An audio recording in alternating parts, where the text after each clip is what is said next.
아침 목사에 오신 여러분들을 환영하고 축복합니다. 특별히 이번 주에는 고난주간인데요. 고난주간을 통해서 하나님의 은혜에 대해서, 예수님의 사랑에 대해서 다시 한번 깊이 묵상하는 이번 한 주간이 되었으면 좋겠습니다.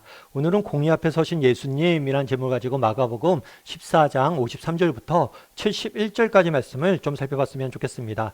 55절부터 56절까지 말씀 같이 한번 읽어볼까요? 대제사장들과 온 공회가 예수를 죽이려고 그를 칠 증거를 찾되 얻지 못하니 이는 예수를 쳐서 거짓 증언하는 자가 많으나 그 증언이 서로 일치하지 못함이라. 예. 대제사장들은 사람들을 보내서 예수님을 붙잡습니다. 그런 다음에 공회는 그 당시 최고 재판 기관이었어요. 이 공회에 보내서 예수님의 재판을 진행하게 됩니다. 근데 사실 재판이라는 게 명확한 증거가 있고 명확한 증인이 있고 공정한 과정을 통해서 진행을 해야 돼요. 그런데 그 당시 예수님이 받았던 재판은 그러지 못했습니다. 한밤중에 불법으로 진행되었고 증인이나 증거도 불충분했어요. 오늘 본문에 보면 이렇게 됐죠. 예수님을 위해서 쳐서 거짓 증언한 사람들이 많았으나 그 증언마저도 일치하지 못했던 거예요. 거짓말로 예수님을 고발할 거면 치밀하게 준비라도 했어야 되는데 그것조차도 못하고 정말 날치기로 모든 것을 처리하게 된 거죠. 다르게 얘기하면 예수님을 죽일 기회만 잡고 있었고 기회가 됐다 생각하니까 그냥 죽이려고 했던 거예요. 사실 오늘 본문을 보면 예수님이 공의의 심판을 받는 모습들을 보게 됩니다. 다르게 말하면 죄인인 인간이 무죄하신 하나님의 아들인 예수님을 심판하는 거예요. 이것 자체가 모순이고 아이러니한 거죠. 정말 예수님은 누구십니까? 정말 유일하게 선하신 분이세요. 유일하게 공의로운 분이세요. 유일하게 선하시고 공의로운 예수님에게, 하나님에게 아들에게 죄인인 인간이 심판을 받아야 되는데 오히려 반대로 인간이 하나님의 아들을, 하나님을 심판하는 거죠. 이는 오늘날에도 마찬가지예요. 인간은 여전히 마치 자기가 하나님이라도 된 것처럼 하나님에 대해서 판단하고 정죄하고 심판하는 경우들이 얼마나 많습니까? 하나님이 살아계시다면 어떻게 이런 일이 일어날 수가 있어? 그런 하나님이란 난 믿지 않을래. 하나님은 존재하지 않는 것이 분명해. 하나님은 죽었어. 우리가 하나님을 판단하고 하나님의 존재를 의심하고 하나님을 판단하고 하나님의 일하심에 대해서 폄하하고 하나님을 정죄하고 정말 판단하는 거죠. 이런 하나님을 정죄하고 판단하는 문화가 오늘날 우리 사회의 세속주의 문화 가운데 완전히 팽배해 있다는 거. 우리 역시 마찬가지란 거. 그날에 하나님을 판단하고 재판하는 대제사장들의 모습이 우리에게도 있을 수 있음을 우리가 늘 기억해야 돼. 그럼 재판하는 과정 속에 어떤 일이 있었을까요? 우리 57절부터 59절까지 말씀 같이 한번 읽어볼까요? 어떤 사람들이 일어나 예수를 쳐서 거짓 증언하여 이르되 우리가 그의 말을 들으니 손으로 지은 이 성전을 내가 헐고 손으로 짓지 아니한 다른 성전을 사흘 동안에 지으리라 하더라 하되 그 증언도 서로 일치하지 않더라. 예.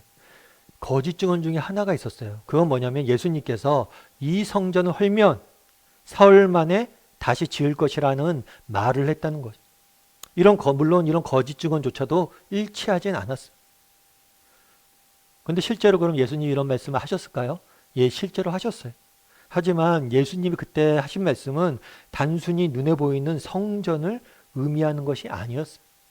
사실 성전은 유대인의 삶과 신앙의 중심지였습니다. 성전은 하나님의 거처로서 성전에서 하나님을 만나고 하나님을 예배하고 하나님께 기도하는 장소로 유대인들은 생각을 했어요. 따라서 이 성전은 정말 유대인들의 가장 중요한 장소였고 이 성전을 모독한다는 것은, 이 성전을 헌다는 것은 자신들의 신앙을 완전히 부정하는 것이자 하나님을 모독하는 일로 여겨졌어요. 앞서 얘기했던 것처럼 예수님 말씀하신 성전은 눈에 보이는 예루살렘 성전을 의미한 게 아니에요. 참된 성전이신 예수님의 몸을 비유한 거예요. 예수님이 십자가에서 죽으시고 사흘 만에 부활하실 것이다. 이 사실을 성전을 헐면 내가 3일 만에 세울 것이다. 라고 말씀하신 거예요. 그래서 성전을 허는 것은 예수님이 아니에요. 결국에 성전을 허는 건 누구입니까? 인간의 죄예요. 인간 죄에 빠진 시기와 질투와 정말 유혹에 빠진 죄의 유혹에 빠진 욕심에 빠진 인간이 하나님을 죽이는 거죠. 하나님을 떠나는 거죠. 하나님과 관계를 파괴하는 거죠. 그런데 예수님께서 우리를 대신해서 십자가에 죽으심으로 그리고 다시 부활하심으로 이 모든 것을 뭐예요? 다시 회복시키는 거예요. 사실 이제 다시 성전은 더 이상 필요가 없습니다. 왜냐하면 예수님이 십자가에 죽으심으로 우리의 죄의 문제가 완전히 해결되었기 때문이에요. 성경에서는 이것들을 자리바꿈의 원리라고 이야기합니다. 예수님께서는 의인이시죠. 그 예수님께서 죄인의 자리에 서서 우리가 받아야 될 형벌을 받습니다. 그 결과 우리는 뭐가 되는 거예요? 예수님의 자리에 서서 예수님이 우리를 대신해 죽었으니까 우리가 예수님의 자리, 정말 영광과 정말 하나님의 아들이라는 권세를 우리가 누리게 되는 거예요. 그래서 이제 더 이상 뭐가 필요 없는 거예요? 성전이 필요 없게 된 것. 예수님은 십자가에서 우리를 대신해서 죽으셨습니다. 이로 인해서 우리는 너무나 큰 축복을 누리게 되었어요. 무엇보다도 죄와 사망으로부터 우리는 완전히 해방되었죠. 이제 우리는 영원한 생명을 누릴 수 있으며 정말 하나님 나라에 들어가서 영원한 기쁨과 복락에 들어갈 거예요. 그런데 십자가의 죽으심으로 우리에게 주어진 놀라운 특권이 하나 있어요. 그건 뭐냐면 이제 더 이상 성전이 필요 없다는 거예요.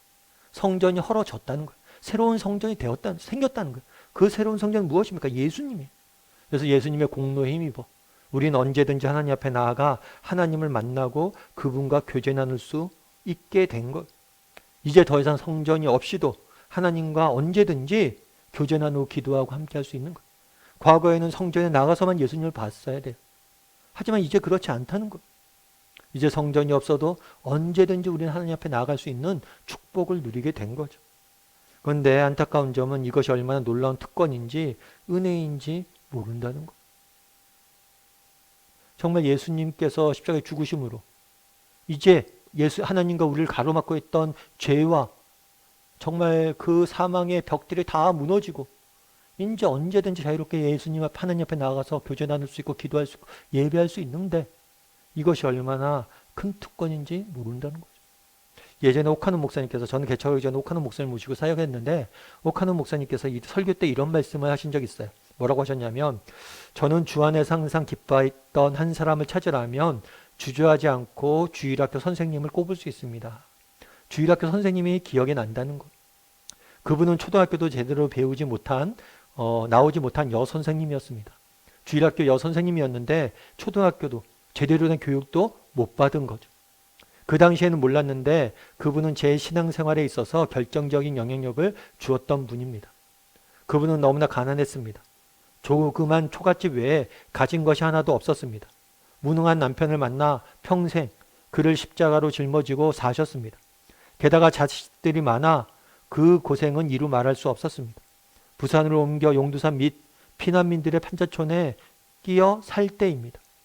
용두딸이 옆에 조그만 장소 하나를 얻어 낡아빠진 재봉틀을 갖다 놓고 지나가는 사람들의 옷을 기어주며 살았습니다. 가난했기 때문에 교회에 가도 사람 대우를 제대로 못 받았습니다.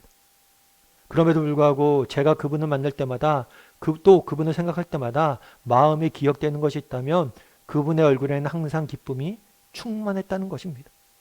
물론 고된 삶을 살면서 많이 울기도 하고 어떤 때는 답답해서 잠 못 이룰 때도 많았습니다. 그러나 감히 그분에게는 신비로운 기쁨이 있었습니다. 그래서 그분을 생각하면 그리스도 안에서 기뻐하는 사람을 떠올립니다. 그분이 즐겨 부렀던 찬송이 있습니다.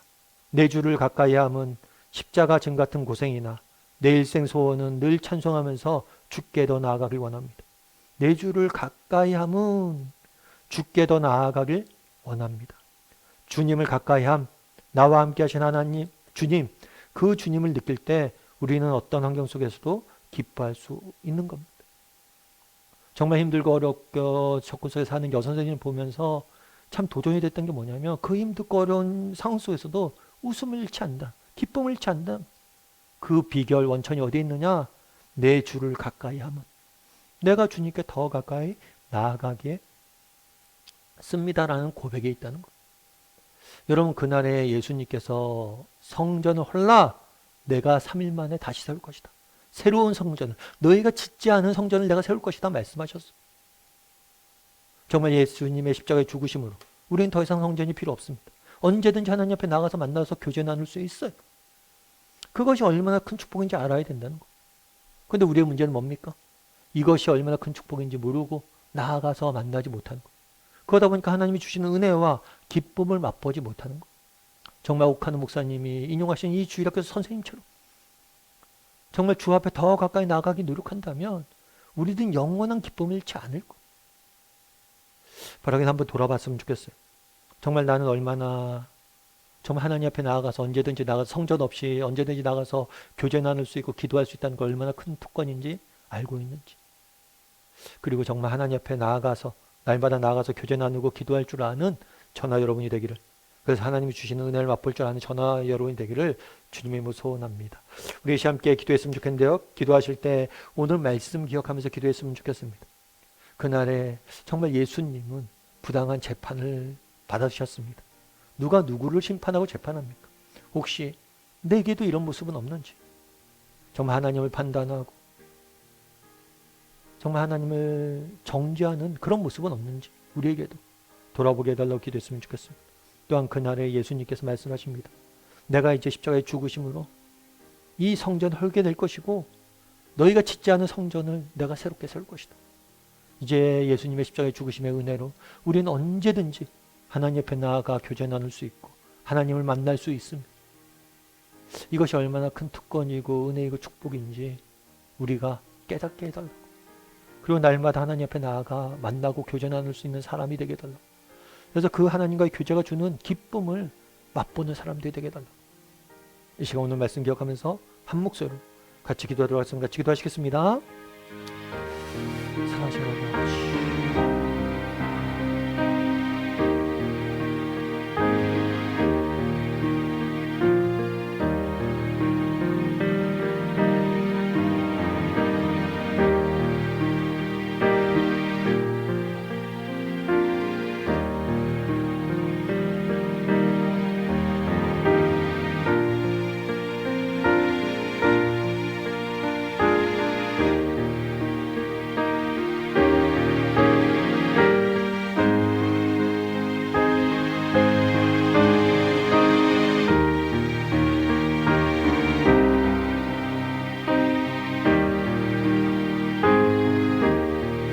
사랑의 하나님, 그날에 정말 예수님께서 십자가에 돌아가시는 모습들을 보게 됩니다. 그날에 예수님께서 부당한 재판을 받는 모습들을 보게 됩니다. 정말 누가 누구를 재판하고 판단하고 정죄합니까?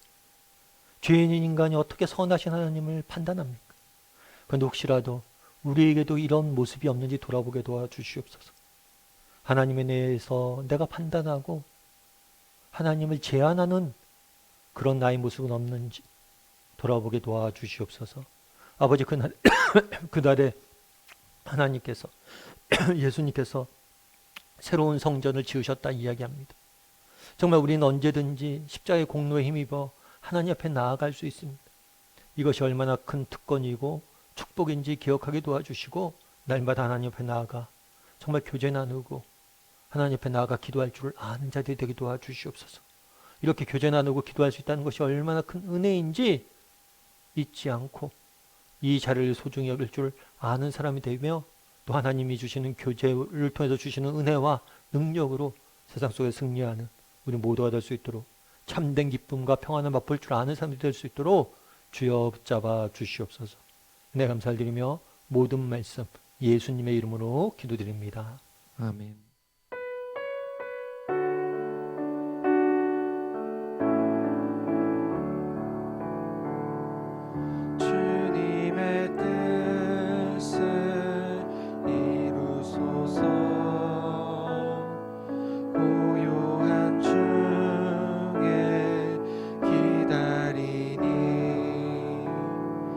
진흙과 같은 날 빚으사